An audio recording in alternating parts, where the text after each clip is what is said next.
Voy a hablaros de la vida de los seres humanos en el espacio ultraterrestre. He pensado hablar del principio del concepto de astronauta, el código de conducta en el espacio, el control ambiental dentro de la Estación Espacial Internacional, que me parece importante.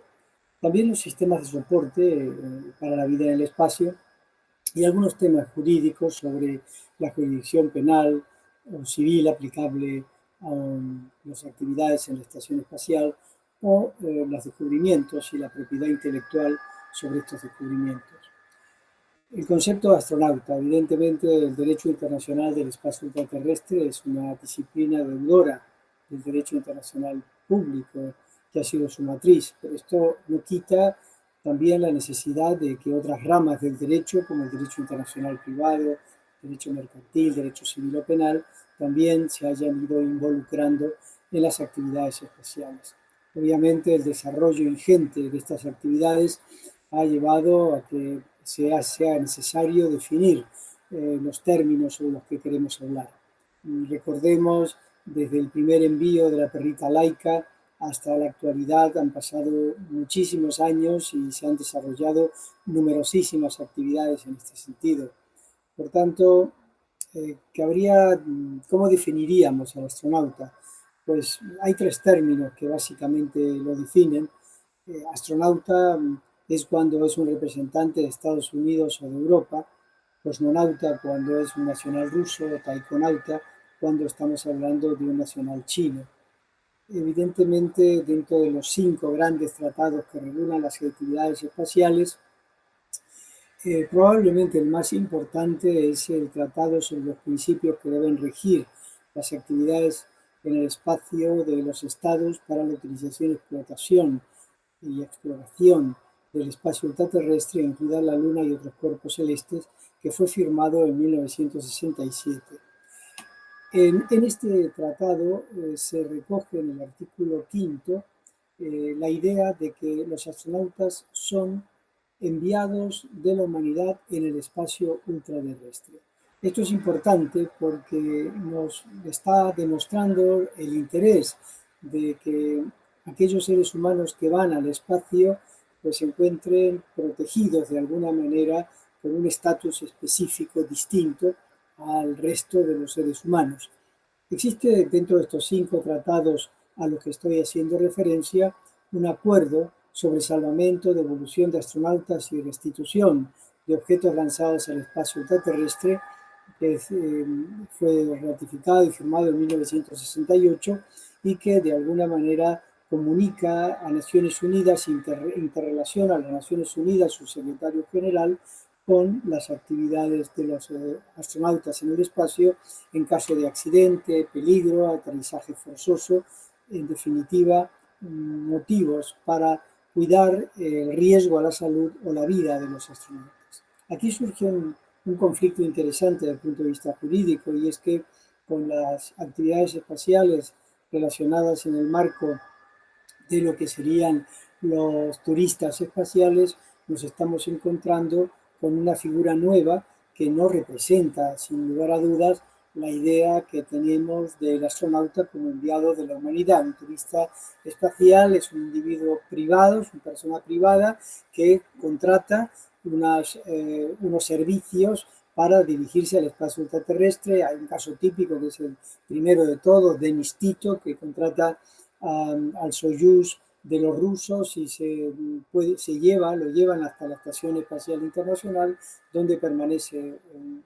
breve periodo de tiempo y en definitiva no es un astronauta, como podemos observar, estamos hablando de un turista.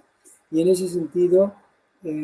esto es importante porque habría que buscar, no se ha encontrado todavía una definición exacta al respecto, pero habría que buscar algo que defina los derechos y obligaciones de los turistas espaciales. En principio, mientras no surja un acuerdo específico al respecto, entiendo que debemos de alguna manera hablar o hacer una compatibilización con lo que serían los turistas en el ámbito de derecho aéreo. Obviamente, cuando en una aeronave espacial sigue presentando actividades en ese sentido, pues vamos a ver que la tripulación nada tiene que ver en sus derechos y obligaciones con los turistas que utilizamos y pagamos un pasaje para que nos lleven de un punto a otro a través de una aeronave. Algo parecido habría que buscar en ese sentido y encontrar derechos y obligaciones distintos para los turistas espaciales, diferentes a los de los astronautas. En este sentido, creo que esto es un tema importante que habría que tenerlo en cuenta.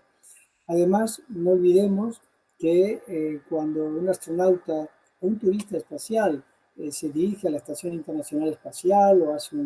vuelos parabólicos, está entrando en ámbitos de microgravedad, en donde se pierde la noción del espacio y donde no hay arriba ni abajo, y por tanto se pierde el equilibrio. Todo esto tiene efectos importantes en la salud y en la psicología de aquellos que se desplazan en el ámbito espacial. Por ello se ha elaborado para la estación espacial un código de conducta importante para justamente evitar que se produzcan desmanes. Y en ese sentido, dentro de este código de conducta tenemos un elemento importante que es el comandante de la nave, que tiene que estar organizado en equilibrio con también el responsable en tierra. Tiene que haber un equilibrio, pero el comandante de la nave sin duda es aquel que va a controlar todo lo que ocurre dentro de la nave, dentro de la vida en la estación espacial o de cualquier nave, un Soyuz, en las cuales nos encontremos. Y en este sentido, como es obvio, el control ambiental de la estación espacial o de un Space Shuttle o de cualquier nave que se dirija al espacio extraterrestre debe ser muy controlado, porque existen, además de los problemas psicológicos, del hecho de vivir en sitios muy reducidos, en esa presión de microgravedad, hay problemas de carácter físico. Desde que comienza el lanzamiento al espacio, porque hay una presión terrible sobre los cuerpos debido a la aceleración y una ausencia de gravedad. Hablaba yo hace un momento de la pérdida del equilibrio y del sentido de lo que es derecha, izquierda, arriba, abajo. La mayor parte de la sangre se concentra en la cabeza y la mayoría de ellos padecen de una aceleración cardíaca que producen obviamente problemas neurosensoriales muy importantes, problemas de coordinación, falta o hipersensibilidad en los músculos, se debilitan por la carencia de sales minerales y de calcio, los huesos, hay una gran fragilidad por parte de los huesos, y no olvidemos los efectos de las radiaciones cósmicas que son muy fuertes y además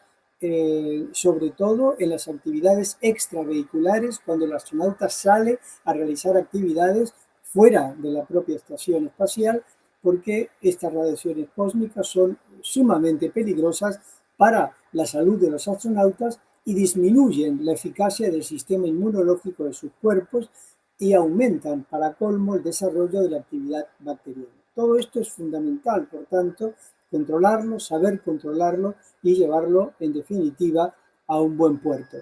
El sistema de soporte para la vida del espacio extraterrestre podríamos dividirlo en 5 funciones fundamentales. Un sistema de gestión de la atmósfera, un sistema de gestión del agua, un sistema de producción de comida, un sistema de gestión de desechos y, por supuesto, un sistema de seguridad de la tripulación. Con respecto a la gestión atmosférica de la atmósfera, obviamente se establece un sistema de filtración del aire en el interior de la cabina de la nave espacial, dado que hay una permanente contaminación debido mayormente a que estas operaciones tienen lugar en las cargas útiles de la nave espacial y la descomposición de los materiales, particularmente en misiones más largas y la necesidad de adoptar un sistema de ventilación idóneo para la eliminación del dióxido de carbono y del calor. En ese sentido, esto es muy importante. Luego, un sistema de gestión del agua es una de las principales consideraciones, es que el agua no solo se consume para usos personales por los miembros de la tripulación, sino también para las cargas útiles, para limpiar y en algunos casos para la producción de comida que está hidrofilizada. además de que para las máquinas, lavar ropa, lavar platos, etc. Normalmente el consumo de agua potable al día en cada uno de los miembros de la tripulación de una estación espacial va de los 3,5 grados a más aún cuando hay que utilizarla para beber o para higiene oral o la hidratalización de la comida. Por tanto, el agua es importante saber controlarla dentro del ámbito de la estación espacial, sobre todo mantenerla estéril en depósitos de agua potable, esterilizada, que puedan servir realmente para la vida en la estación. Luego el tema de los desechos, que se producen obviamente como elementos del metabolismo de la propia tripulación, la preparación de comida, operaciones, cargas útiles, operaciones de subsistemas. Todos estos desechos es necesario descomponerlos y eliminarlos con diferentes modalidades, ya sea químicamente, biológicamente, por comprimidos o triturados, para luego poder ser almacenados y gestionar los desechos en el interior de la propia Estación Espacial Internacional, que luego habrá que eliminar al regreso, por tanto, a la Tierra. Esto es importante como dato. Luego el suministro de comida, como es obvio, satisfacer la necesidad de energía diaria a cada uno de los astronautas para equilibrar la pérdida de calcio por la ausencia de gravedad, la disminución de masa muscular. La comida se prepara normalmente antes del comienzo de la misión espacial y puede ser comida congelada, deshidratada, conservada en latas o bebidas instantáneas. Y luego finalmente los sistemas de control para la seguridad de la tripulación se consideran generalmente como un subsistema importante, dado que existen varios factores de riesgo en las misiones espaciales por la radiación, por la colisión con desechos espaciales, los space debris, que realmente son un gran problema en este momento en el ámbito del espacio extraterrestre, posibles incendios, posibles desastres, en definitiva, numerosos riesgos que hay que controlar desde el primer momento de la actividad. Recordemos la cantidad de accidentes, el Columbus, etcétera, que se han producido, la cantidad de mortandad también de muchísimos astronautas por accidentes en el espacio extraterrestre. Todo esto es importante. Finalmente, para ir terminando, la jurisdicción civil y penal y el tema de la propiedad intelectual es importante. Existe, obviamente, un convenio de responsabilidad internacional por daños causados por objetos espaciales, que hay que tenerlo muy en cuenta. Recordemos también que en la estación espacial se divide por módulos y cada módulo está producido o elaborado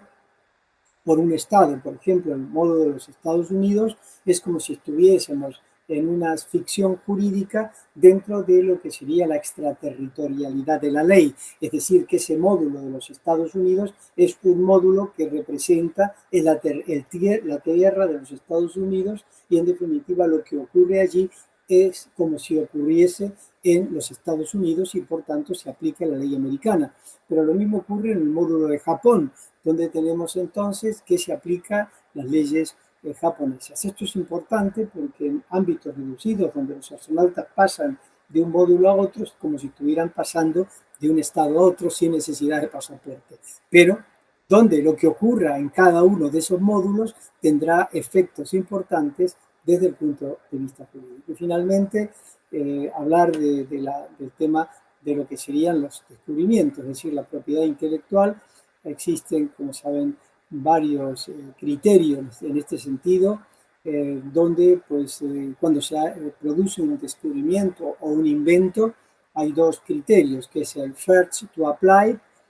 o lo que sería el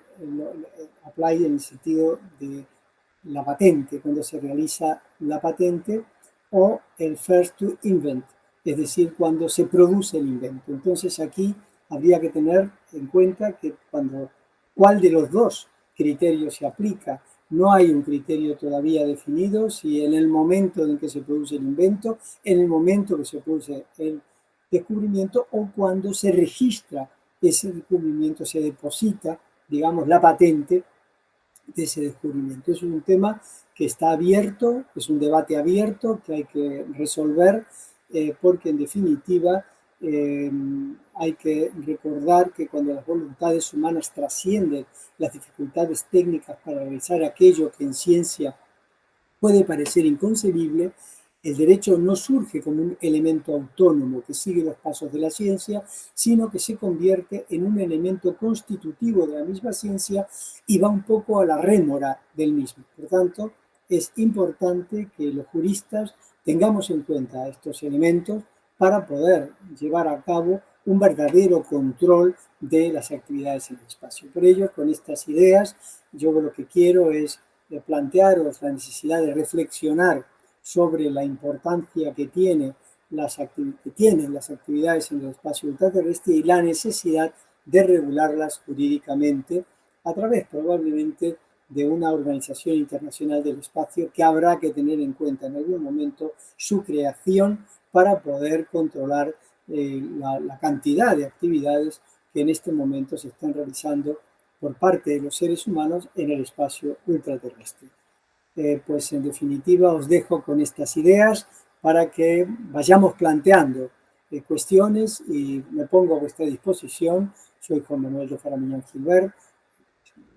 especializado en temas jurídicos relacionados con el derecho del espacio extraterrestre y estoy a vuestra disposición para las preguntas o las consultas que hagan falta.